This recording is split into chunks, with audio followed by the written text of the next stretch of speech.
This channel does not promote any violent, harmful, or illegal activities. All content provided by this channel is meant for an educational purpose only. দেখুন আজকে বললাম না কিছু কথা বলতে হয় যেগুলো না বললেই নয়, এরকম ব্যাপারটা তখন আরও বেশি ইন্টারেস্টিং হয়ে যায় যখন খুব মজা লাগে।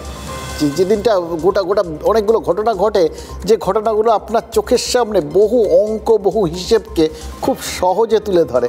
এই যে বললাম যে একই দিনে শহরে জোড়া রোড শো, দুজন হেভিওয়েট, হেভি কেন সুপার হেভিওয়েট, একজন দেশের প্রধানমন্ত্রী আর একজন রাজ্যের মুখ্যমন্ত্রী, দুজনেই করলেন, দুজনে যুযুধান। কিন্তু সেই রুট থেকে অথবা বক্তব্যের ধরন থেকে কি অদ্ভুতভাবে অনেকগুলো হিসেব বেরিয়ে এলো না? নর্মালি তারা রাজনৈতিক নেতারা তারা একটা বক্তব্য রাখেন একটা ইস্যুকে কেন্দ্র করে, সেটা সবার জন্য খাটে, কিন্তু কিছু কিছু জিনিস তারা বললেন না, শুধু করলেন, তার মধ্যে থেকে লোকের সামনে পরিষ্কার হয়ে উঠে এলো। এগুলো দেখতে পেলে এই নেতাদের একদম অদৃশ্যকালী দিয়ে এঁকে দেওয়া ছবিগুলো যেদিন দেখতে পাবেন না, যেদিন বুঝতে পেরে যাবেন, একদিন হয় আর কি আকাশের বুকে ওই রামধনুর মতো, সেদিন দারুণ লাগে। মমতা বন্দ্যোপাধ্যায় এমনিতে পরিশ্রমী হিসেবে পরিচিত, কিন্তু তবু দেখুন এই বয়সে একদিনে একটা তো নয়, তিনি আবার জোড়া রোড শো করেছেন। এখানেই একটা প্রশ্ন, এটার মধ্যে ইঙ্গিত আছে, মমতা বন্দ্যোপাধ্যায় এই ধকলটা নিতে যাচ্ছেন কেন এই সময়? কদিন আগে পায়ে চোট লেগেছে, তার আগে অসুস্থ হয়ে পড়েছিলেন। দেখুন 1 জুন 24 পরগনার কলকাতায় 9টা আসনে ভোট। গত 1.5 দশক ধরে এগুলো তৃণমূলের শক্ত ঘাঁটি।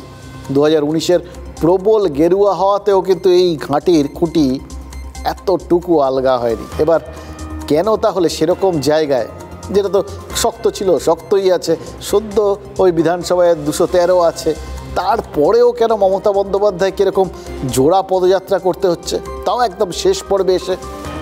তাহলে কোথাও কোথাও কি ভোটের হিসেবে গোলমাল ঠেকছে?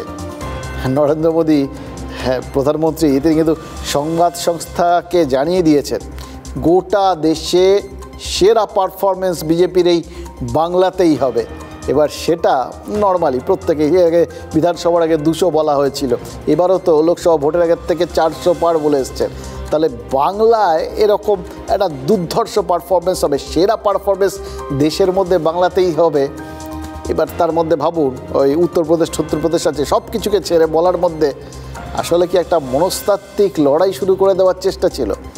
এবার এখানেও প্রশ্নটা, এই যে এতগুলো ধাপ চলে গেল, 6টা পর্যায়ে চলে গেল এবারের এই যে লোকসভা ভোটের, আমরা কিন্তু প্রথম থেকে বলছিলাম, এই লোকসভা ভোটটা শুরু হওয়ার আগের থেকে নরেন্দ্র মোদীর যত সভা দেখেছি আলাদা করে ডাইরেক্টলি তাকে কিন্তু আমরা কোথাও মমতা বন্দ্যোপাধ্যায় বিরাট সমালোচনা করতে দেখিনি, ডাইরেক্ট সমালোচনা করতে দেখিনি।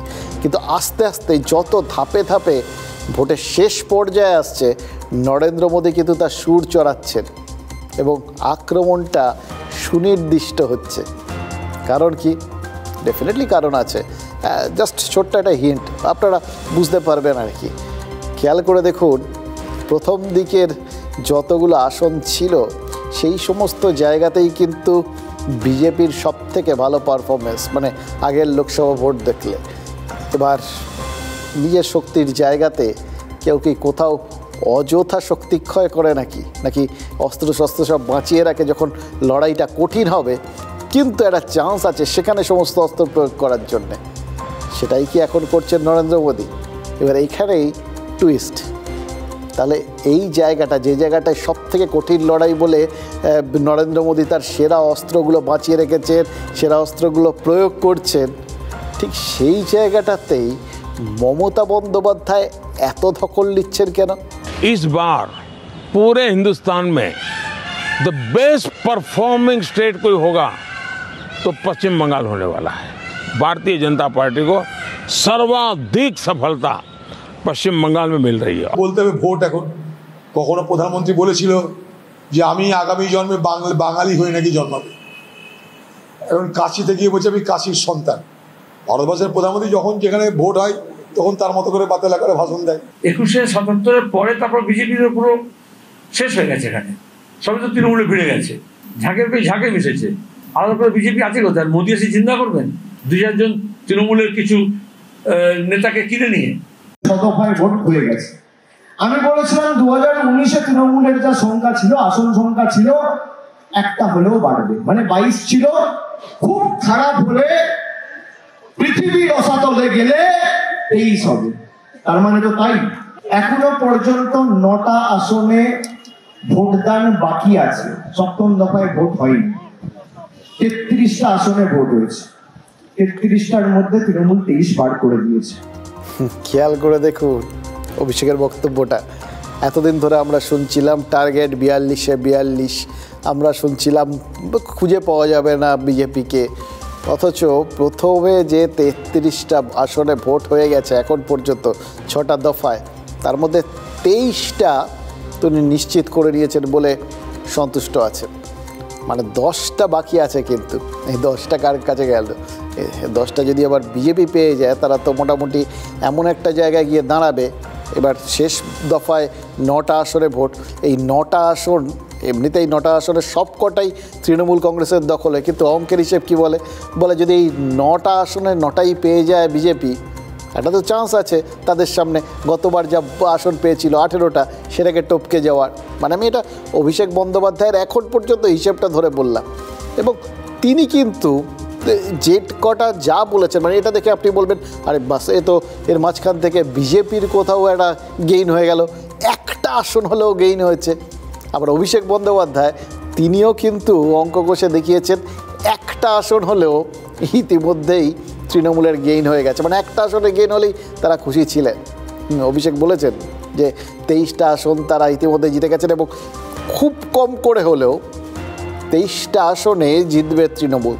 তার মানে কি, যে আসলে যেগুলো শক্ত ঘাঁটি সেগুলো, মানে তারপরেও যদি বলেন যে খুব কম হলেও, যেহেতু আগের 23 ধরে নিয়েছেন সেটাই জিতবে, মানে 10টাও বিজেপিকে দিয়ে দিলেন, তাহলে তো দু দলেরই মোটামুটি উইন উইন সিচুয়েশন হয়ে গেল। এটা কি বন্ধুত্বপূর্ণ সহাবস্থান ধরবো, নাকি একটা অন্যরকম ভেতরে ভেতরে চাপা টেনশন রয়েছে, কেউ কোনো ব্যাপারে নিশ্চিত হতে পারছেন না, সেটা ধরবো?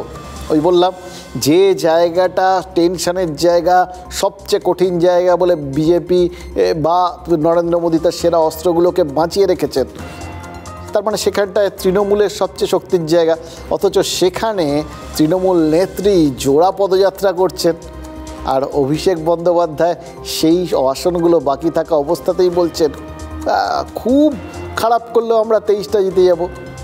মানে তার অঙ্কের হিসেবেই দুদলকেই আর কি এগিয়ে দেওয়া, আর কি এটা আমি জানি না, মানে এটা কি রাজনৈতিক অঙ্ক মাঝে মধ্যে সব কিছু গুলিয়ে দেয়। আমরা শুধু ওইটাই মনে হয় যে একটা উইন উইন সিচুয়েশান হলো, কিন্তু শুধুই কি তৃণমূল টেনশানে রয়েছে? টেনশন কিন্তু বিজেপিরও আছে, মানে সংখ্যালঘু ভোট ব্যাংক সেটা ভেঙে যাওয়ার ভয় যদি তৃণমূলের থাকে, সংখ্যাগুরু ভোট ভাগের ভয় কি বিজেপির নেই? একদম নেই। বিজেপি নেতাদের মুখে সেটিংয়ের অভিযোগ তো সচরাচর শোনা যায় না, কিন্তু আজ বারুইপুরে প্রধানমন্ত্রী একটা অকল্পনীয় অভিযোগ করেছেন। তৃণমূল আর সিপিএম এদের নাকি তলে তলে যোগাযোগ রয়েছে। এতদিন তো এই অভিযোগটা তৃণমূল করত, অবশ্য এটা একটা কমন অভিযোগ, যেভাবে সিপিআইএম তৃণমূল আর বিজেপির তলায় তলায় যোগাযোগ আছে বলে অভিযোগ করে, ঠিক সেরকম টাইপই আর কি। কিন্তু সচরাচর এই প্রধানমন্ত্রী এই সমস্ত বিষয়ে মুখ খোলেন না। এবার এটা আলাদা করে তার বলার দরকার ছিল না, কারণ সর্বভারতীয় স্তরে যে ইন্ডিয়া ঐক্য হয়েছে তাতে তো তৃণমূলও আছে, সিপিআইএমও আছে, ফলে তাদের একটা জোটের মধ্যে আছে, যোগাযোগ থাকতেই পারে, এটা সহজ সরল অঙ্ক আর কি।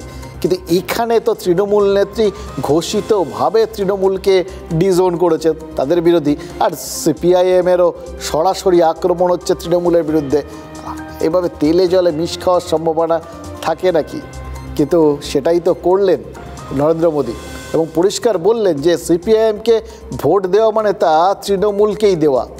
তার মানে কি, বামেরা শিক্ষিত হিন্দু ভোট টেনে বিজেপির যাত্রা ভঙ্গ করতে পারে এরকম আশঙ্কা রয়েছে নাকি কোথাও গিয়ে যদি কেউ তারা হয়তো বিজেপি থেকে তৃণমূলের দিকে ঝুঁকতে পারেন, কিছু ফ্লোটিং ভোট বলেও তো একটা বস্তু থাকে, সেইটাও যাতে কোনোভাবে তাদের ছেড়ে না যায় সেই আশঙ্কার থেকেই কি, মানে কি ওই দিকে গেলে আপনি আসলে কোন দিকে যাচ্ছেন এরকম একটা কথা মনে করিয়ে দিয়ে কি নিজের জায়গাটা পরিষ্কার করতে চাইলেন নরেন্দ্র মোদী।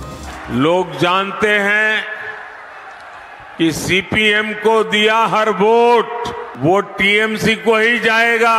सीपीएम यहां चुनाव लड़ रही है टीएमसी को मदद करने के लिए, और पर्दे के पीछे इनका जो खेल चल रहा है ये एक ही सिक्के की दो बाजू है। মোদি যা বলছেন পর্দার পেছনে কেন, আর মমতা যা বলছেন, তার দুজনের এই রাজনৈতিক চিন্তার মধ্যে কোনো ফারাক আছে? তো এদের আলাদা কোনো চিন্তা তো নেই, সব তো নাগপুরের পাঠ। কারণ ওরা এই বাইনারিটা করতে চেয়েছিল, গোটা দেশে ইন্ডিয়া ব্লক মোদির হাওয়া পাতলা করে দিয়েছে, এখানেও করে দিয়েছে। এখন উনি আবার নতুন করে বেলুন ফোলাতে এসছেন।